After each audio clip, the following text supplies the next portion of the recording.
तो आज हम फिर से साइंस या फिजिक्स पर डिस्कशन करने वाले हैं। पिछले क्लास में जो हमने पढ़ा था तो उसी के बारे में एक बार फिर से हम चर्चा कर लेते हैं। तो आज हम क्लास 10th एनसीईआरटी में जो हमने पढ़ा था उसी को हम आगे बढ़ाने वाले हैं। चलिए तो हम एक बार रिवीजन कर लेते हैं कि हमने क्या क्या पढ़ा था। तो देखिए, ये आपका सिलेबस है जो मैंने उस दिन लिखा था। दो तरह की घटनाएं मैंने कहा था हम पढ़ेंगे, एक रिफ्रैक्शन और रिफ्लेक्शन, परावर्तन और अपवर्तन। तो परावर्तन के बारे में हम पढ़ रहे थे, तो क्या क्या हम पढ़ चुके हैं वो एक बार देख लेते हैं।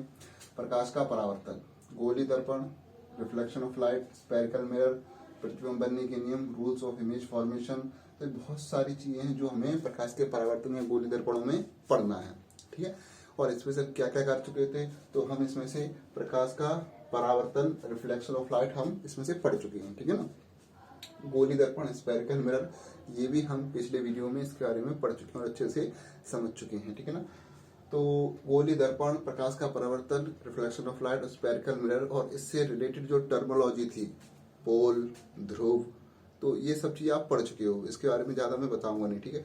और अगर आपको इसके बारे में और अच्छे से जानना है तो ऊपर आई बटन दिया हुआ है, उस पर क्लिक करके आप पुराने वीडियो देख सकते हैं और इन चीज़ों को अच्छे से समझ सकते हैं। तो अगर आपने अभी तक वो वीडियो नहीं देखी है तो उस वीडियो को देखिए और उसके बाद ही इस वीडियो को देखना है, क्योंकि वो बेसिक चीज़ें जानने के बाद ही अब आगे की चीज़ें समझ पाओगे। चलिए तो फिर अब हम स्टार्ट करते हैं आज का टर्म। तो देखिए, नेक्स्ट टॉपिक हमारा प्रतिबिंब बनने के नियम। तो चलिए हम यहाँ से स्टार्ट करते हैं और अपनी स्टडी को कंटिन्यू करते हैं। चलिए तो स्टार्ट करते हैं।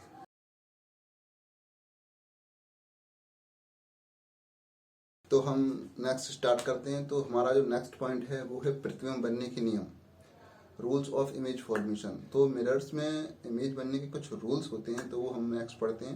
लेकिन उससे पहले थोड़ी सी चीज़ें रिवाइज कर लेते हैं कि हमने पिछले टर्म में थोड़ा सा क्या पढ़ा था। देखिए, तो देखिए ये जो आपको दिख रहा है वो अवतल दर्पण या कॉनकेव मिरर है, और नीचे जो दिख रहा है वो आपको उत्तल दर्पण है, कॉन्वेक्स मिरर है, ठीक है ना।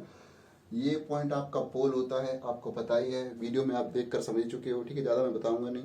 नेक्स्ट आपका फोकस, और ये centre of curvature. Convex mirror में या उत्तल दर्पण में ये बिहाइंड द मिरर होता है, जबकि अवतल दर्पण में ये in front of the mirror होता है। तो ये रहा फोकस और ये रहा सेंटर ऑफ कर्वेचर। और ये ऐसा क्यों होता है कि एक के लिए बिहाइंड ऑफ द मिरर और एक के लिए in front of the mirror, तो ये आप पिछले वीडियो में देख सकते हैं, ठीक है ना, और अच्छे से इसको समझ सकते हैं। चलिए तो आगे हम देखते हैं। यहाँ पर बहुत सी प्रकाश किरणें आ रही हैं और अलग तरह से परावर्तित हो रही हैं। तो पहले हम कॉनकेव मिरर या अवतल दर्पण में देखते हैं। तो देखिए यहाँ पर 4 प्रकाश किरणें आ रही हैं, ये चारों प्रकाश किरणें आ रही हैं और परावर्तित होकर या उस मिरर से, उस दर्पण से टकरा कर ये फोकस पर मिल रही हैं या फोकस को कट करती हुई जा रही हैं। तो ऐसा होता है कॉनकेव मिरर में या अवतल दर्पण में। तो ये क्या करता है, आने वाली प्रकाश किरणों को एक जगह पर इकट्ठा कर देता है, यानी कि कन्वर्ज कर देता है, ठीक है ना। यानी सारी लाइट किरणों को ये एक जगह पर इकट्ठा कर देता है, कन्वर्ज करता है। तो ये कॉनकेव मिरर की या अवतल दर्पण की प्रॉपर्टी है, ठीक है ना। और इस प्रॉपर्टी का यूज करके हम बहुत सारे काम या बहुत सारे उपयोग में इसको हम लाते हैं, ठीक है। चलिए तो नेक्स्ट है उत्तल दर्पण। तो उत्तल दर्पण में हमने देखा कि यहाँ पर जो लाइट रेस आ रही हैं वो परावर्तित होकर उसी माध्यम में फैल गई हैं। देखिए यहाँ पर ये प्रकाश किरण आई, ये इधर चली गई, ये वाली इधर चली गई, ये वाली इधर चली गई और ये वाली इधर चली गई। तो उस तरीके से यहाँ पर प्रकाश किरण इकट्ठी नहीं हो रही है, यहाँ पर प्रकाश किरण फैल रही हैं। और यहाँ पर हम देखेंगे कि हम इमेजिनरी फोकस से इन रेस को हम मिला रहे हैं। जैसे कि हमने प्रिंसिपल फोकस की डेफिनेशन में पढ़ा था कि यहाँ पर इमेजिनरी फोकस होता है, रियल फोकस नहीं होता है। इसलिए हम क्या करते हैं, इन लाइट रेस को हम इस इमेजिनरी फोकस से मिलाते हैं और हम ऐसा मानते हैं, हम ऐसा ज्यूम करते हैं कि जो रिफ्रेक्टेड रे हैं, जो परावर्तित किरणें, वो फोकस से आ रही हैं। कहाँ से आ रही हैं, फोकस से आ रही हैं, ठीक है ना। तो इस तरीके से इन चीज़ों को हमें समझना है कि कॉनकेव मिरर या कॉन्वेक्स मिरर में किस तरीके से लाइट रेस आएंगी या फिर इंसिडेंट होंगी या फिर किस तरीके से रिफ्रेक्टेड होंगी, किस तरीके से आपतित होंगी और किस तरीके से परावर्तित होंगी, ठीक है ना। तो ये चीज़ हम पिछले टर्म में पढ़ चुके थे, तो इसको आपको अच्छे से समझना है, ठीक है ना। तो इतना तो आप समझ चुके होंगे, ये चाहे कॉनकेव मिरर हो चाहे वो कॉन्वेक्स मिरर हो, अगर पैरेलल आती है कोई लाइट रे तो वो हमेशा फोकस से होकर जाएगी, ठीक है ना। तो चलिए तो अब हम पढ़ते हैं rules of image formation in concave mirror, अवतल दर्पण में प्रतिबिंब बनने के नियम। तो चलिए देखिए, यहाँ पर मैं आपको रूल नंबर 1 और रूल नंबर 2 लिख चुका हूँ, तो इन चीज़ों को जरा ध्यान से देखिए। तो देखिए रूल नंबर 1, तो रूल नंबर 1 कहता है कि अगर कोई भी लाइट रे पैरेलल आती है प्रिंसिपल एक्सिस के या मुख्य अक्ष के, कोई भी लाइट रे पैरेलल आती है, समांतर आती है, तो वो हमेशा कहाँ से होकर जाएगी? मुख्य फोकस, प्रिंसिपल फोकस से होकर जाएगी।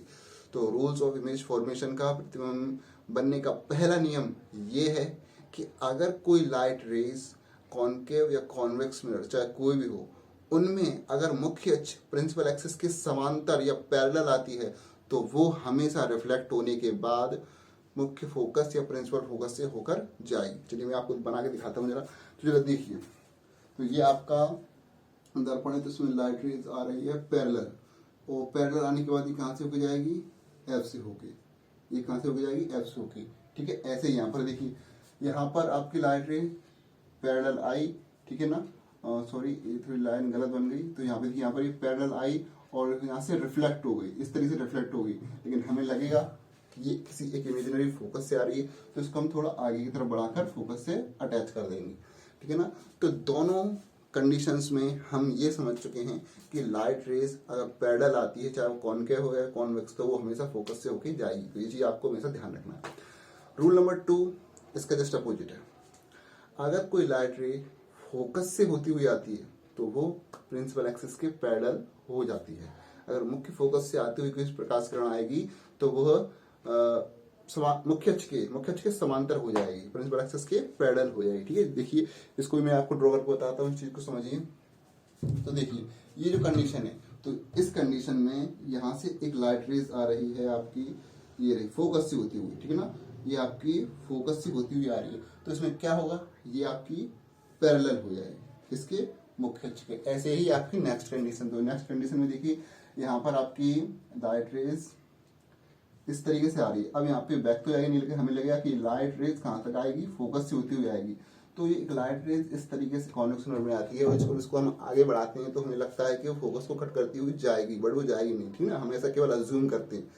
तो इसके बाद अगर ये लाइट रेज फोकस को कट करती हुई जा सकती है तो ये रिफ्लेक्शन के बाद पैरेलल हो जाएगी मुख्य फोकस की, सॉरी प्रिंसिपल एक्सिस की। तो इस तरीके से यहाँ पर आपके 2 रूल्स हो गए कंप्लीट। फर्स्ट रूल, अगर कोई लाइट रे पैरेलल आती है मुख्य अक्ष के तो वो प्रिंसिपल फोकस से होकर जाएगी। ठीक है ना, और अगर कोई लाइट रे, रूल नंबर 2, और अगर कोई लाइट रेज मुख्य फोकस से आती है, प्रिंसिपल फोकस से आती है, तो वह प्रिंसिपल एक्सिस के पैरेलल हो जाएगी। ठीक है ना, तो ये 2 रूल्स आपको बहुत अच्छे से ध्यान रखने हैं। आपको बस एक ही ध्यान रखना है, दूसरा जस्ट इसका अपोजिट ही है। ठीक है ना, और मैं 2 बातें और कह रहा हूँ, जरा जो हिंदी मीडियम के बच्चे हैं तो एक चीज ध्यान रखें कि आपको इंग्लिश वर्ड भी अच्छे से साथ साथ में समझते जाना है। ठीक है ना, क्योंकि आगे चल के इंग्लिश का बहुत जरूरत पड़ने वाली है। तो जो वर्ड मैंने आपको टर्मोलॉजी हिंदी में और इंग्लिश दोनों में बताइए, तो आप इंग्लिश वाले टर्मोलॉजी का भी ध्यान रखें, जैसे इंसिडेंट रे आपतित किरण, रिफ्लेक्टेड रे परावर्तित किरण, प्रिंसिपल फोकस मुख्य अक्ष, कॉनकेव मिरर अवतल दर्पण, कॉन्वेक्स मिरर उत्तल दर्पण, फोकल लेंथ फोकस दूरी, प्रिंसिपल फोकस मुख्य फोकस, अपर्चर द्वारक। तो इन जैसे टर्मोलॉजी का थोड़ा सा आप इंग्लिश वर्डिंग ध्यान रखिए, जिससे कि समझाने में आपको जरा प्रॉब्लम ना हो। चलिए ठीक है, तो रूल नंबर 3 और रूल नंबर 4 देखते हैं।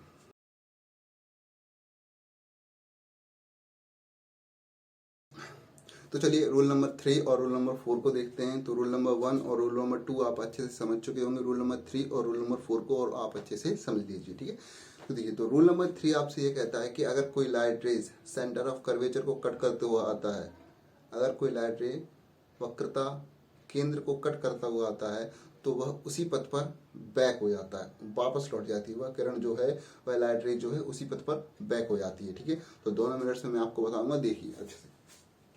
तो ये आपका कॉनकेव मिरर है, तो यहाँ पर देखिए ये light rays centre of curvature को कट करती हुई आ रही है, तो ये लाइट रे इसी पथ पर बैक हो जाएगी। ठीक है ना, तो आपको दिख रहा है कि ये जो लाइट रे है इस पथ पर सेंटर ऑफ कर्वेचर को कट करती हुई आ रही थी, तो ये इसी पथ पर बैक हो गई। ठीक है ना, एरो का साइन आपको दिख रहा है, ये इसी पथ पर बैक हो जाती है। ठीक है ना, इसमें हम देखेंगे तो यहाँ पर एक लाइट रेज आ रही है और वो हमें लगता है कि उसी को कट कर कर जाने वाली है। हम ऐसा अज्यूम करते हैं कि अगर उस लाइट रे को हम आगे बढ़ाएंगे तो वो सी को कट कर सकती है। तो इस कंडीशन में वो लाइट रेज जिस डायरेक्शन से आई थी उसी डायरेक्शन में या उसी पथ पर बैक हो जाएगी। तो ये है थर्ड लॉ, ठीक है ना। अगर कोई लाइट रेज सी या सेंटर ऑफ कर्वेचर को कट करती हुई आती है तो वह उसी पथ पर बैक हो जाती है। तो ये थर्ड लॉ हमें अच्छे से ध्यान रखना है। और लास्ट रूल है आपका रूल नंबर 4। तो इसमें आपको बस एक चीज ध्यान रखना है कि अगर कोई लाइट रे डायरेक्ट पोल की तरफ आती है, एक डायरेक्शन से डायरेक्टली पोल की तरफ आती है, तो वह दूसरी डायरेक्शन में उसी तरह से चली जाएगी जिस तरह से वो आई थी, एक ट्रायंगल शेप बनाते हुए, ठीक है। तो देखिए जरा मैं आपको दिखाता हूँ। तो ये आपका कॉनकेव मिरर है, ये आपका अवतल दर्पण है। तो यहाँ से एक लाइट रेज आती है डायरेक्टली पी की तरफ। कहाँ पर आ रही है? डायरेक्टली पी की तरफ। तो जैसे जिस डायरेक्शन से वो पी की तरफ आई है उसी तरीके से दूसरी डायरेक्शन में चली जाएगी। तो इस तरीके से आपको ध्यान रखना है कि लाइट रेज डायरेक्टली पी की तरफ आएगी और जिस डायरेक्शन से यह पोल की तरफ आई थी उसके अपोजिट डायरेक्शन में ये चली जाएगी। ऐसे यहाँ पर देखिए, ठीक है ना। तो डायरेक्टली पोल की तरफ आने वाली लाइट रेज उसी तरीके से अपोजिट डायरेक्शन में चली जाती है। तो यहाँ पर आपने देखा कि यहाँ पर एक डायरेक्शन से आई थी और दूसरी डायरेक्शन में चली गई थी, जैसे आई थी वैसे ही गई थी। ऐसे यहाँ पर देखिए जिस तरीके से आई थी उसी डायरेक्शन से उसी तरीके से उसी पथ पर उसी डायरेक्शन में वो वापस चली गई, ठीक है ना। आप लोग समझ गए ना। तो इस तरीके से 4 रूल्स जो है वो आपको ध्यान रखने हैं, क्योंकि इन 4 रूल को ध्यान रखने से ही आगे की जो कंडीशंस है कॉनकेव या कॉन्वेक्स मिरर की वो आपको समझ में आएंगी। तो चलिए, तो अब हम अपने नेक्स्ट टॉपिक की तरफ बढ़ते हैं। ये जो चैप्टर है हमारा रूल्स वाला वो कंप्लीट हो चुका है। चलिए नेक्स्ट टॉपिक की तरफ बढ़ते हैं।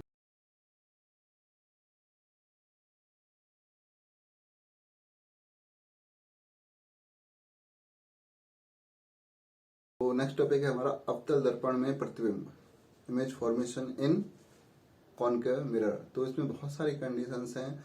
हम नंबर 1 से स्टार्ट करते हैं। तो मैं थोड़ा सा आइडिया दे देता हूँ कि किस तरीके से इसमें इमेजेस बनेंगी। तो अगर आप देखिए तो ये आपका कॉनकेव मिरर है, ये आपका पोल, ये आपका फोकस, ये आपका सेंटर ऑफ कर्वेचर। तो इन 3 पॉइंट डिसाइड करेंगे, आप ये 3 पॉइंट डिसाइड करेंगे कि आपके पोजीशन ऑफ ऑब्जेक्ट कहाँ पर हो सकता है, कि आप इस मिरर में ऑब्जेक्ट को कहाँ कहाँ पर रख सकते हो। तो टोटल 6 ऐसी कंडीशन है जहाँ पर आप ऑब्जेक्ट को प्लेस कर सकते हो, यानी कि 6 कंडीशन आप इसमें पढ़ोगे। चलिए, तो फर्स्ट कंडीशन देखिए। फर्स्ट कंडीशन आपकी होगी जब ऑब्जेक्ट को हम इनफाइनाइट में रखेंगे, ठीक है ना। सेकंड कंडीशन जब ऑब्जेक्ट को हम बियॉन्ड सी यानी सी से परे रखेंगे। थर्ड कंडीशन में हम ऑब्जेक्ट को सी पर रखेंगे। चौथी कंडीशन में ऑब्जेक्ट को सी और एफ के बीच में रखेंगे। पांचवी कंडीशन में ऑब्जेक्ट को एफ पर, और लास्ट कंडीशन में ऑब्जेक्ट को एफ और पी के बीच में रखेंगे, ठीक है ना। तो इस तरीके से आपकी 6 कंडीशंस बनेंगी। आपको समझ में नहीं आएगा तो कोई बात नहीं, हम पहले से स्टार्ट करते हैं और जब एंड हम खत्म करेंगे तो आपको 6 की 6 समझ में आ जाएंगे। चलिए, तो फर्स्ट हम स्टार्ट करते हैं।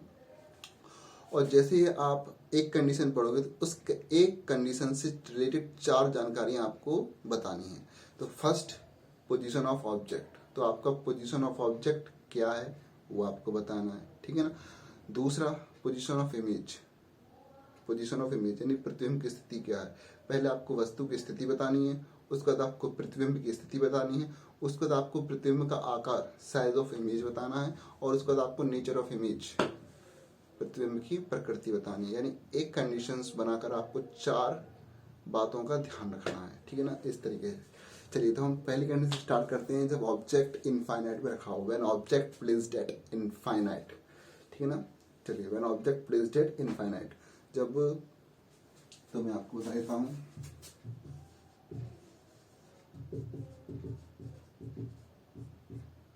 कंडीशन 1, तो ये आपकी कंडीशन नंबर 1 है।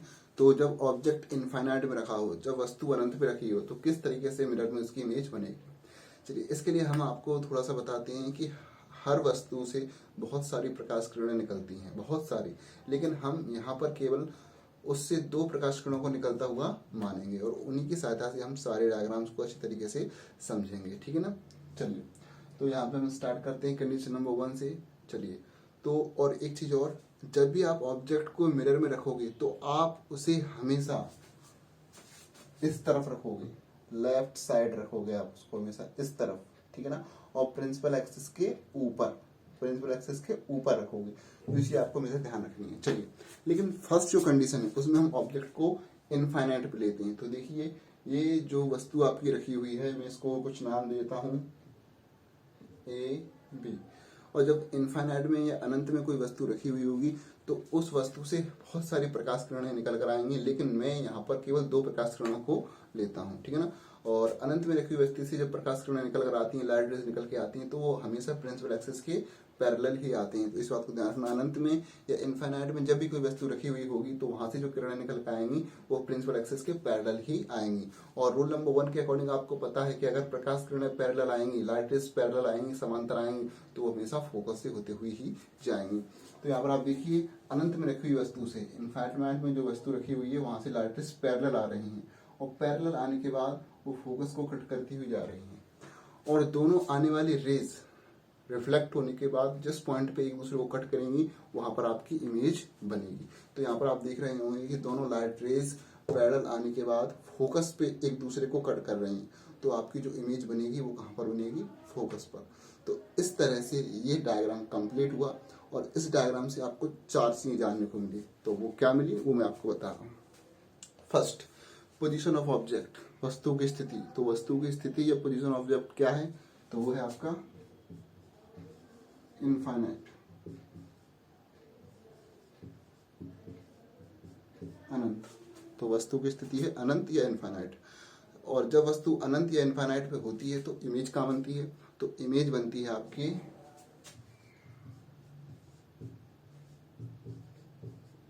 एफ पर, प्रिंसिपल फोकस पर, एट प्रिंसिपल फोकस या मुख्य फोकस पर। तो एट एफ या एफ पर हम उसको लिखेंगे। वस्तु का साइज कैसा होगा, सॉरी, इमेज का साइज कैसा होगा, साइज ऑफ इमेज क्या होगा, तो इसका साइज होगा हाईली डिमिनाइज्ड या पॉइंट साइज, बिंदु के आकार का।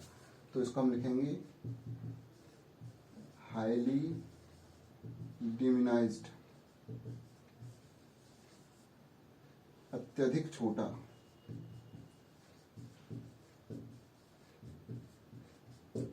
हाईली डिमिनाइज्ड या अत्यधिक छोटा, हाईली डिमिनाइज्ड या अत्यधिक छोटा इसका आकार होगा, ठीक है ना। अत्यधिक छोटा बिंदु जैसे आकार की होगी, जैसे आपको दिख ही रहा होगा यहाँ पे, जब दोनों रेज मिल रही हैं तो प्रिंसिपल फोकस पर मिल रही हैं और बिंदु का निर्माण कर रही है, तो उस जैसी आपकी इमेज बनेगी।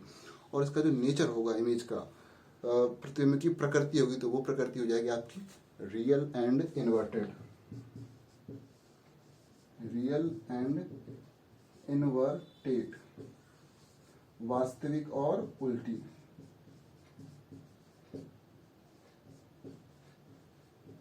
ठीक है ना। इसलिए जो आपका इमेज बनेगी वो रियल और इन्वर्टेड रहेगी, वास्तविक और उल्टी इमेज रहेगी, यानी जो प्रतिबिंब बनेगा वो आपको उल्टा बनेगा और वास्तविक बनेगा। तो यहाँ पर एक बात आप ध्यान रख लीजिए कि जिस भी मिरर में हमें इमेजिनरी फोकस मिलता है उसमें बनने वाली ज्यादातर इमेज रियल्स और इन्वर्टेड ही होती हैं। कुछ कंडीशंस पर वो ये चेंज हो सकती हैं, लेकिन ज़्यादातर वो रियल और इन्वर्टेड ही रहेंगी। तो इस तरीके से फर्स्ट कंडीशन आपकी कंप्लीट हो गई। तो फर्स्ट कंडीशन हमने पढ़ा कि जब भी ऑब्जेक्ट इनफाइनाइट पे या अनंत पे रखा होगा तो उसकी जो इमेज बनेगी वो प्रिंसिपल फोकस पर या एफ पर बनेगी, और उसका जो साइज होगा वो हाईली डिमिनाइज्ड या अत्यधिक छोटा होगा बिंदु के आकार का, और उसकी जो प्रकृति होगी वो रियल एंड इन्वर्टेड होगी। तो ये हमारी फर्स्ट कंडीशन हो गई है। इसके बाद हम सेकेंड कंडीशन स्टार्ट करते हैं। सेकंड कंडीशन को देखते हैं। तो सेकंड कंडीशन आपकी क्या होगी, बियॉन्ड सी, सी से परे। तो हर कंडीशन में ऑब्जेक्ट आपका पोल की तरफ आता जाएगा। तो इस चीज का ध्यान रखना आपको कि जैसे जैसे कंडीशन हम आगे बढ़ते आएंगे आपका जो ऑब्जेक्ट है वो पोल की तरफ बढ़ता जाएगा, ठीक है ना। चलिए, तो नेक्स्ट टॉपिक है हमारा, नेक्स्ट कंडीशन हमारा बियॉन्ड सी। तो इस बार हमने ऑब्जेक्ट को रखा है बियॉन्ड सी या फिर सी से परे। तो हमने यहाँ पे ऑब्जेक्ट को सी से परे या बियॉन्ड सी रखा है, तो किस तरीके से हमारी इमेज बनेगी वो मैं आपको एक बार बता देता हूँ। चलिए, तो यहाँ पर देखिए जो आपने ऑब्जेक्ट रखी है उससे 2 किरणें निकल के जाएंगी। मैं जैसे कि आपको पहले बता चुका हूँ, हर कंडीशन में ऑब्जेक्ट से 2 किरणें ही निकलती हुई हम मानेंगे, ठीक है ना। और एक बात का ध्यान रखना कि पहली किरण हमेशा पैरेलल जाएगी मुख्य फोकस के, प्रिंसिपल एक्सिस के, ठीक है ना। हर कंडीशन में हर ऑब्जेक्ट से 2 किरणें निकल कर जाएंगी, और आपको ये ध्यान रखना है कि पहली किरण हमेशा प्रिंसिपल एक्सिस के या मुख्य अक्ष के पैरेलल जाएगी, और दूसरी वाली हमेशा सी से होकर जाएगी, ठीक है ना। पहली वाली हमेशा मुख्य अक्ष के या प्रिंसिपल एक्सिस के पैरेलल जाएगी और दूसरी वाली हमेशा सी को कट करती हुई जाएगी। बट अगर ऑब्जेक्ट सी पर ही हो तो वो एफ से जाएगी, तो इसी का आपको ध्यान रखना है। लेकिन यहाँ पर ऑब्जेक्ट सी पर नहीं है तो पहली रे जाएगी पैरेलल और दूसरी रे जाएगी सी से होते हुए। ठीक है, तो देखिए यहाँ पर आपकी पहली लाइट रेज आपकी पैरेलल आती है और हमें पता है पैरेलल आने वाली लाइट रेज हमेशा एफ को कट करती हुई जाती है। तो ये आपकी पहली लाइट रेज हो गई और हमने कहा दूसरी लाइट रेज हमेशा सी को कट करती हुई आएगी, तो ये दूसरी लाइट रेज सी को कट करती हुई यहाँ पर आई। और हमें रूल नंबर 3 के अकॉर्डिंग पढ़ा है कि जो लाइट रेज सी को कट करती हुई आती है वह उसी पथ पर बैक हो जाती है, तो ये उसी पथ पर बैक हो गई और आफ्टर रिफ्लेक्शन दोनों यहाँ पर मिलते हैं। तो इस बिंदु से प्रिंसिपल एक्सिस की जो डिस्टेंस है, इस पॉइंट से प्रिंसिपल एक्सिस की जो डिस्टेंस है वहाँ पर आपका इमेज बनेगा। जो भी आपकी इमेज फॉर्म होगी वो इन्हीं दोनों पॉइंट के बीचेस बनेगी। तो अगर आपका ऑब्जेक्ट ए भी है तो यहाँ बनने वाली इमेज आपकी बी डैश ए डैश हो जाएगी, क्योंकि मैंने आपको अभी बताया कि इसमें बनने वाली ज़्यादातर इमेज रियल एंड इन्वर्टेड होती हैं और इन्वर्टेड या उल्टी होने के कारण, प्रतिबिंब उल्टा होने के कारण यहाँ पर ये हम उल्टा शो कर रहे हैं। यहाँ पर ऑब्जेक्ट ए भी, लेकिन यहाँ पे आ गया बी डैश ए डैश, तो ये शो कर रहा है कि जो इमेज बन रही है वो कैसी है, इन्वर्टेड है। तो इस तरीके से हमारी ये दूसरी कंडीशन कंप्लीट हो गई है। वही 4 बातें फिर से। चलिए, तो पोजीशन ऑफ ऑब्जेक्ट या वस्तु की स्थिति क्या है, बियॉन्ड सी, सी से परे। पोजीशन ऑफ इमेज, प्रतिबिंब की स्थिति क्या है, अगर हम बियॉन्ड सी या सी से परे ऑब्जेक्ट को रखते हैं तो इमेज बनती है हमारे बिटवीन एफ और सी, एफ और सी के बीच में। तो between F and C, F और सी के बीच, ठीक है ना। तो कहाँ बनती है, एफ और सी के बीच। तो अगर हम ऑब्जेक्ट को बियॉन्ड सी रखते हैं तो इमेज एफ और सी के बीच में बनती है, बिटवीन एफ एंड सी। और इस बार इसका जो साइज होगा इमेज का वो रहेगा आपका डिमिनाइज्ड,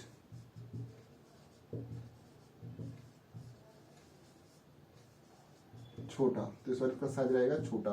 पहली वाली कंडीशन के कंपैरिजन में तो बड़ा रहेगा, लेकिन जो ऑब्जेक्ट है उसके कंपैरिजन में इसका साइज छोटा ही रहेगा और इसका जो नेचर है वो रियल एंड इन्वर्टेड ही रहेगा। तो इस तरीके से ये हमारी दूसरी कंडीशन है। और दूसरी कंडीशन में हमने पता चला कि अगर हम ऑब्जेक्ट को बियॉन्ड सी रखते हैं, सी से परे रखते हैं, तो इमेज हमारी बनेगी एफ और सी के बीच में, बिटवीन सी एंड एफ। और इमेज का साइज जो रहेगा वो हो जाएगा आपका छोटा या डिमिनाइज्ड और इसका नेचर जो रहेगा वो रियल एंड इन्वर्टेड रहेगा। तो इस तरीके से ये आपकी कंडीशन है, डायग्राम है। अगर इसमें आपको कोई भी प्रॉब्लम है तो आप कमेंट में मुझे बता सकते हैं। तो आपको पता ही है ना, वैसे तो कोई आपको प्रॉब्लम आएगी नहीं, मेरी तरफ से मैं पूरा भरपूर कोशिश करूंगा कि आपको कोई प्रॉब्लम ना आए।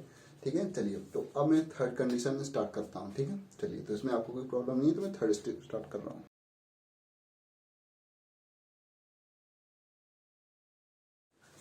चलिए, तो कंडीशन नंबर 3 पर आते हैं।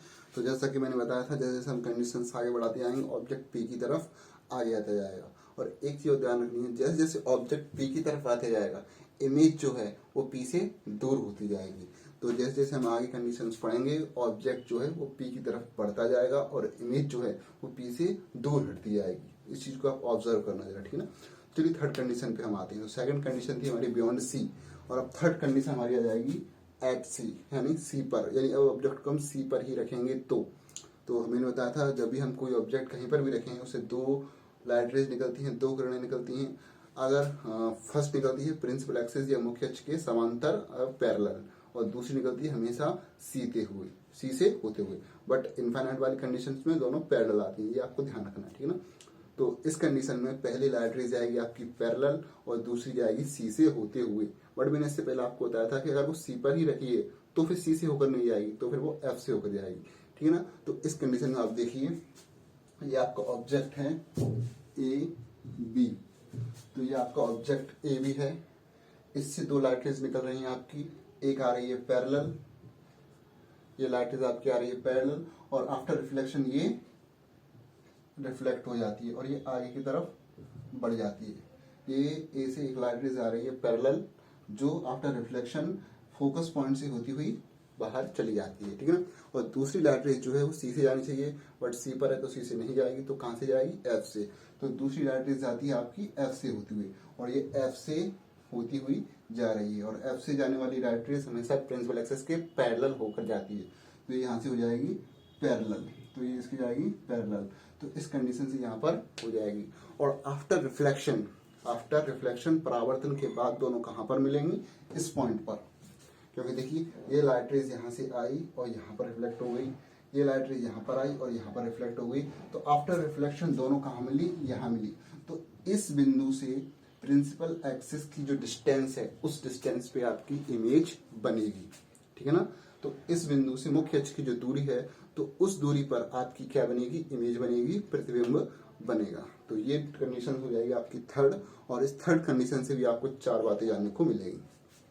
तो पहली बात, ऑब्जेक्ट की स्थिति, पोजीशन ऑफ ऑब्जेक्ट, वस्तु की स्थिति कहां पर है, एट सी पर, ठीक है। दूसरी, पोजीशन ऑफ इमेज, प्रतिबिंब की स्थिति कहां पर है, एट सी पर। यूनिक कंडीशन है, ध्यान रखना, अगर ऑब्जेक्ट सी पर होगा तो इमेज भी सी पर ही बनेगी, और इसमें बनने वाली इमेज का जो साइज होगा वो होगा सेम साइज, यानी इसका जो आकार रहेगा वो समान रहेगा। तो सेम साइज, तो प्रतिबिंब का जो आकार रहेगा वो समान रहेगा, समान आकार, प्रतिबिंब का जो आकार रहेगा वो समान आकार रहेगा, और उसका जो नेचर रहेगा वो रियल एंड इन्वर्टेड रहेगा। यानी कि अगर ऑब्जेक्ट ए भी है तो यहाँ बनने वाली इमेज हमारी हो जाएगी ए डैश बी डैश, ठीक है ना। ऑब्जेक्ट ए बी का उल्टा बी डैश ए डैश, ठीक है ना, ए बी ए, और इमेज बन रही है तो इसमें हमने डैश लगा दिया जिससे कि अलग शो हो, ठीक है ना। तो ए बी ऑब्जेक्ट है और इसका जो इमेज है वो बी डैश ए डैश इन्वर्टेड है बट रियल है, क्योंकि ये रियल फोकस इसमें हमें मिलता है कॉनकेव मिरर, तो ज्यादातर कंडीशन इसमें रियल एंड इन्वर्टेड ही होती हैं। तो इस तरीके से कंडीशन नंबर थर्ड से भी आपको 4 बातें जानने को मिली, पोजीशन ऑफ ऑब्जेक्ट, वस्तु की स्थिति at C, position of image, प्रतिबिंब की स्थिति एट सी, साइज सेम और नेचर रियल एंड इन्वर्टेड, वास्तविक और उल्टा। तो इस तरीके से थर्ड कंडीशन भी आपकी कंप्लीट होगी। अब बढ़ते हैं चौथी कंडीशन पर।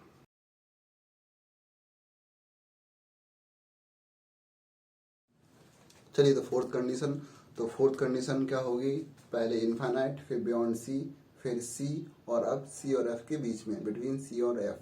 तो इस कंडीशन को अप्लाई करेंगे तो वही रूल है, 2 लाइट रेज निकलेंगी, पहली रेज जाएगी हमेशा पैरेलल और दूसरी जाएगी सी से होते हुए, बट अगर सी पर रखी हो तो एफ से होती हुई जाएगी, जो कि हमने पिछली कंडीशन में पढ़ा था। और फर्स्ट कंडीशन जिसमें वो इनफाइनाइट पे रखी थी उससे दोनों लाइट रेज पैरेलल आती हैं। तो उन दोनों के अलावा सारी कंडीशंस में 2 लाइट रेज निकलेंगी जिसमें से पहली पैरेलल और दूसरी सी से होती हुई जाएगी। तो इसी कंडीशन में यहाँ पर देखिए, ये हमारा कॉनकेव मिरर है और तल दर्पण है, तो यहाँ पर एक ऑब्जेक्ट ए बी रखा हुआ है, आपको दिख रहा है ना, ये ए बी आपको रखा हुआ है, आपको नाम नहीं दिख रहा होता, मैं थोड़ा बाहर देता हूँ, ये ए है और ये जो पी है ये पॉइंट आपका बी है। तो ये आपका ऑब्जेक्ट ए बी रखा हुआ है और इससे 2 लाइट रेज आपकी निकल के आ रही है। तो देखिए, पहली लाइट रेज आएगी आपकी ये पैरेलल, तो ये लाइट रेज आपकी आ रही है पैरेलल, और आफ्टर रिफ्लेक्शन ये जाएगी एफ से होती हुई, तो ये लाइट रेज पैरेलल आई और ये एफ से होते हुए नीचे चली गई, ठीक है ना।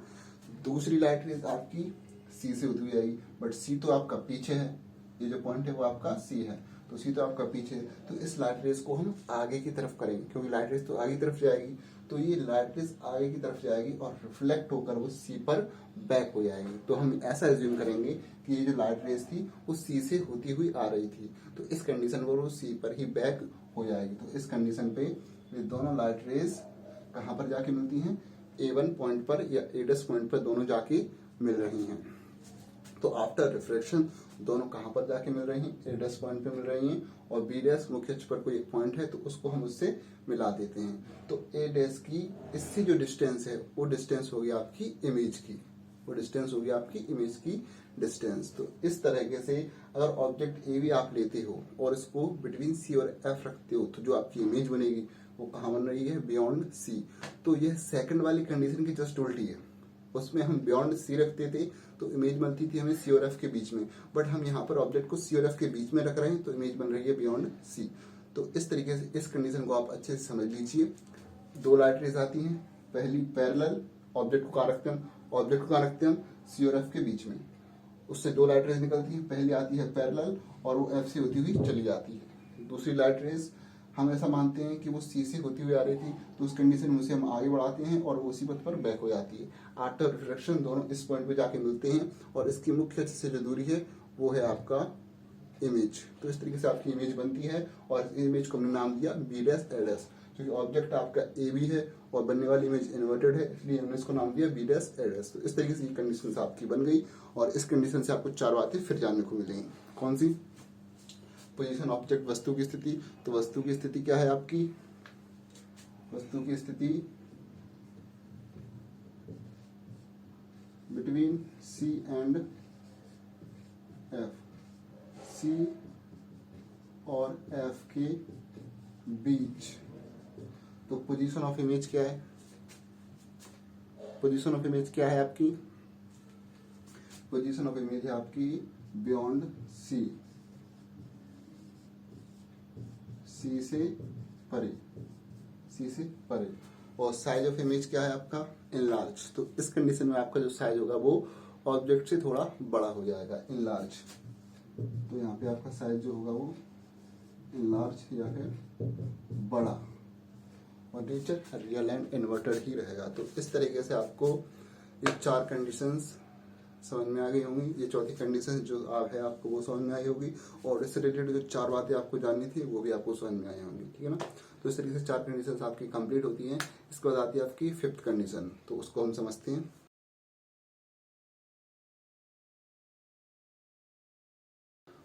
तो चलिए पांचवी कंडीशन। तो पांचवी कंडीशन में ऑब्जेक्ट जो है वो पहुंच जाएगा एट एफ, फोकस पर। तो इस कंडीशन में जो ऑब्जेक्ट रहेगा वो फोकस पर रहेगा। तो इस तरह से देखिए, फोकस पे रहने पर ऑब्जेक्ट से दो तरह की लाइट रेज निकलेंगी। पहली लाइट रेज जाएगी आपकी पैरेलल, और पैरेलल जाने वाली लाइट रेज हमेशा फोकस से होती हुई जाती है। तो देखिए ये लाइट रेज पैरेलल गई तो ये फोकस से होती हुई निकल गई, और दूसरी लाइट रेज जाएगी आपकी सी से होती हुई। तो जैसे पिछली कंडीशन में गया था उसी तरीके से इस कंडीशन में जाएगी।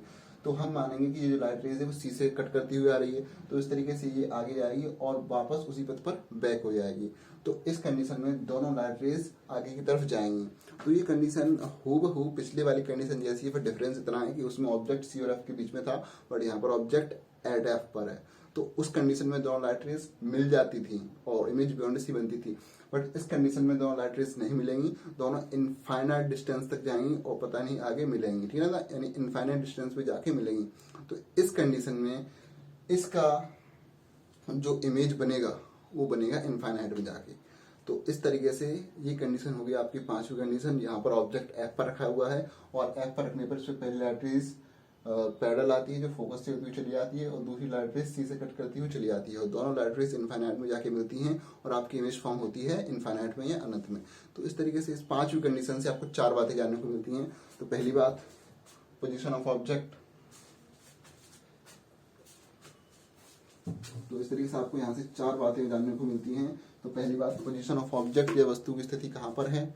तो वस्तु की स्थिति है एट एफ, एफ पर, प्रिंसिपल फोकस पर। और इमेज, आपकी इमेज कहाँ फॉर्म हो रही है, कहाँ पर आपकी इमेज बन रही है? तो बन रही है इनफाइनाइट में, इनफाइनाइट या अनंत में आपकी इमेज बन रही है। और उसका जो साइज होगा, तो अगर इनफाइनाइट में इमेज बनती है तो उसका जो साइज होगा वो हाईली इनलार्ज या अत्यधिक बड़ा हो जाएगा। तो अत्यधिक बड़ा या हाईली इनलार्ज या अत्यधिक बड़ा, अत्यधिक बड़ा। तो इस कंडीशन में आपकी जो इमेज का साइज रहेगा हाईली इनलार्ज, अत्यधिक बड़ा हो जाएगा और नेचर रियल एंड इन्वर्टेड ही रहेगा। तो इस तरीके से इस पांचवी कंडीशन से भी आपको चार बातें जानने को मिली कि ऑब्जेक्ट अगर एफ पर हो तो इमेज इनफाइनाइट में बनेगी, साइज उसका हाईली इनलार्ज अत्यधिक बड़ा होगा और रियल एंड इन्वर्टेड उसका नेचर रहेगा। अगर आप ध्यान से इस कंडीशन को देखें तो ये वाली जो कंडीशन है फर्स्ट वाली कंडीशन के जस्ट अपोजिट है। उसमें इनफाइनाइट पर रखे ऑब्जेक्ट का इमेज फोकस पे बनता था और यहाँ पर फोकस पे रखे ऑब्जेक्ट का इमेज इनफाइनाइट पे बन रहा है, ठीक है। वहाँ पे हाईली डिमिनाइज था, यहाँ पे हाईली इनलार्ज है। नेचर दोनों में सेम है, रियल एंड इन्वर्टेड। तो इस तरीके से आपकी पांचवी कंडीशन भी खत्म होती है। इसके साथ हम लास्ट छठवीं कंडीशन पर आते हैं। चलिए,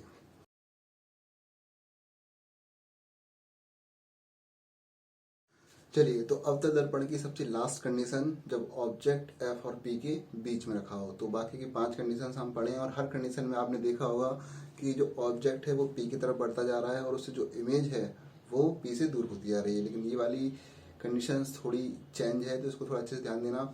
तो इसमें ऑब्जेक्ट आपका रखा होगा एफ और पी के बीच में। तो देखिए, आपका ऑब्जेक्ट है वो एफ और पी के बीच में रखा हुआ है और 2 लाइट रेज यहाँ से जाएंगी, जैसे कि मैंने बताया। पहली एफ से प्रिंसिपल एक्सिस के समांतर होते हुए या पैरेलल होते हुए। तो पहली लाइट रेज आपकी आई पैरेलल होती हुई, ये एफ से होती हुई चली गई, ठीक है ना। दूसरी लाइट रेज आपकी सी से होती हुई जाएगी। तो जैसे पिछली 2 कंडीशंस में हो रहा था, वैसे यहाँ से होती हुई जाएगी। तो हमें लगा कि सी से होती हुई आ रही है, तो इस पथ पे आई और इसी पथ पर वो बैक हो गई। बस इस कंडीशन में आपको थोड़ा सा ध्यान रखना है कि लास्ट वाला कंडीशन, जब ऑब्जेक्ट एफ और पी के बीच में रखा हो तो इमेज बिहाइंड द मिरर बनेगी। इसलिए आप क्या करोगे, इन दोनों लाइट रेज को आप आगे की तरफ इंक्रीज करोगे और आगे जाकर दोनों किसी एक पॉइंट पर मिल जाती हैं और उस पॉइंट से प्रिंसिपल एक्सिस की जो डिस्टेंस है ये आपकी इमेज बनेगी। तो यही एक कंडीशन ऐसी है जिसमें आपकी इमेज वर्चुअल और इरेक्ट बनती है, आभासी और सीधी बनती है। तो इस कंडीशन को आपको बहुत ही अच्छे से समझना है। तो ध्यान दीजिए, ऑब्जेक्ट एफ और पी के बीच में रखा है, 2 लाइट रेज आती हैं। पहली पैरेलल तो एफ से होती हुई चली जाती है, दूसरी सी से होती हुई जाती है। और जब इन दोनों लाइट रेज को हम आगे की तरफ बढ़ाते हैं तो किसी एक पॉइंट पर मिलती हैं और प्रिंसिपल एक्सिस से इनकी डिस्टेंस है वो आपकी इमेज फॉर्म हो जाती है। तो इस तरह से आपका ऑब्जेक्ट जो ए बी था उसकी इरेक्ट इमेज, सीधी इमेज एडेस बीडेस आपको मिल गई। जबकि आपने देखा होगा कि हर कंडीशन में हमें इमेज उल्टी मिल रही थी, इन्वर्टेड मिल रही थी। तो इस कंडीशन में आपकी जो इमेज है वो वर्चुअल एंड इरेक्ट मिली है, आभासी और सीधी मिली है। तो इस तरीके से ये लास्ट कंडीशन है कॉनकेव मिरर की, कि कॉनकेव मिरर में किस तरीके से इमेज बनती है। तो इस तरीके से लास्ट कंडीशन आपकी कंप्लीट हो गई और इससे भी आपको 4 बातें जानने को मिली हैं। तो वो 4 बातें क्या हैं वो देख लीजिए आप। चलिए, तो पोजीशन ऑफ ऑब्जेक्ट क्या है आपकी। तो पोजीशन ऑफ ऑब्जेक्ट या वस्तु की स्थिति आपकी क्या है, between F and P, F और पी के बीच। पोजीशन ऑफ इमेज, प्रतिबिंब की स्थिति क्या है, behind the mirror, behind the mirror, दर्पण के पीछे। तो प्रतिबिंब की स्थिति या पोजीशन ऑफ इमेज आपके दर्पण के पीछे या बिहाइंड द मिरर है। और ऑब्जेक्ट का साइज जो है वो आपका इनलार्ज या फिर बड़ा रहेगा। और यही एक लास्ट कंडीशन है जिसमें आपकी नेचर वर्चुअल और इरेक्ट रहेगा। इससे पहले सारी कंडीशंस में वो रियल एंड इन्वर्टेड था, वास्तविक और उल्टा था, लेकिन इस कंडीशन में वो आभासी और सीधा रहेगा, ठीक है ना। तो इस तरीके से कॉनकेव मिरर की आपकी 6 कंडीशंस कंप्लीट हो गई हैं। इन 6 कंडीशंस को आपको अच्छे से पढ़ना है और समझना है। तो आज हमने